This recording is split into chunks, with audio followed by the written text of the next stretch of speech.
This animal may have helped drive the fearsome megalodon to extinction. Megalodon. The very name conjures awe, a giant shark that once dominated the world's oceans, big enough to swallow a human whole. Such a beast, known only from teeth and vertebrae, that survived the 3.6 million years since it went extinct, must have been fearsome indeed. It was one of the largest carnivores ever to have lived, and yet, there is one predator still living today whose very existence may have brought the mighty megalodon Otodus megalodon to its fins, the great white shark Carcharodon Carcharias. Recent research found that the two animals lived contemporaneously, suggesting that the great white shark may have played a significant role in the megalodon's decline simply by occupying the same ecological niche, living in the same habitats, and hunting the same food. To stay up to date with latest top stories, make sure to subscribe to this YouTube channel by clicking the button above this video. Now a new study, using a different metric, the isotope ratios of zinc in the animal's teeth, has come to the same finding. This constitutes more evidence that great whites were instrumental in sending the megalodon to a watery grave. We reveal that dietary zinc signatures are preserved in fossil shark tooth enameloid over deep geologic time and are robust recorders of each species' trophic level.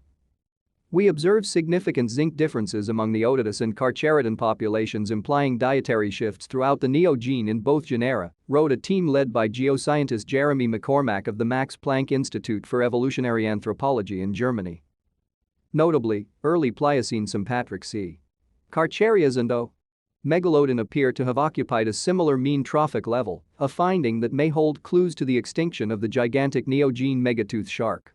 How ancient people and animals ate isn't as difficult to figure out as you might think, especially if teeth have been preserved. And with sharks, whose cartilaginous skeletons are not preserved in the fossil record, teeth are pretty much all we have. Here's how it works. Combinations of isotopes in any given environment are taken up by organisms in that environment. When something with teeth comes along and eats those organisms, they also absorb the isotopes. Some of those isotopes replace some of the calcium phosphate in the muncher's teeth and bones, which scientists can use to better understand their diet. Now, in the case of megalodons and great whites, we don't know exactly what they ate. But studies of the ratios of isotopes of zinc in ancient, paleontological marine mammal bones suggest that the higher the trophic level of an organism, that's the position it occupies in the food web, the lower the values of the zinc isotope ratios. However, very little analysis had been done on non-mammalian marine vertebrates, and this is the niche McCormack and his team sought to address. They created a database of zinc isotope ratios found in the teeth of 20 living shark species, including some living in aquaria. They also obtained isotope ratios from 13 extinct species, including megalodon. This information allowed them to determine the trophic level of each species. Next, they compared the teeth of megalodon against the teeth of great white sharks, and this is where it gets pretty interesting.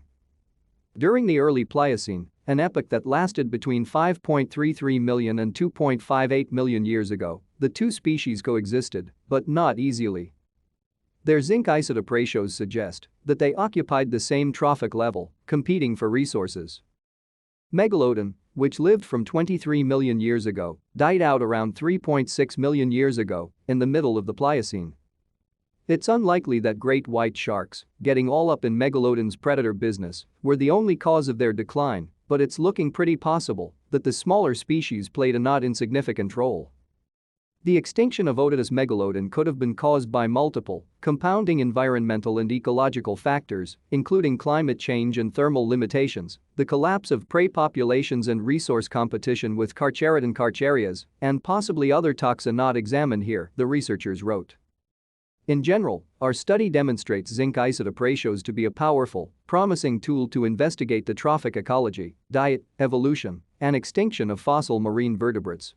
Future analysis of the giant teeth of these mysterious ancient sharks may shed more light on the way they lived and died long ago.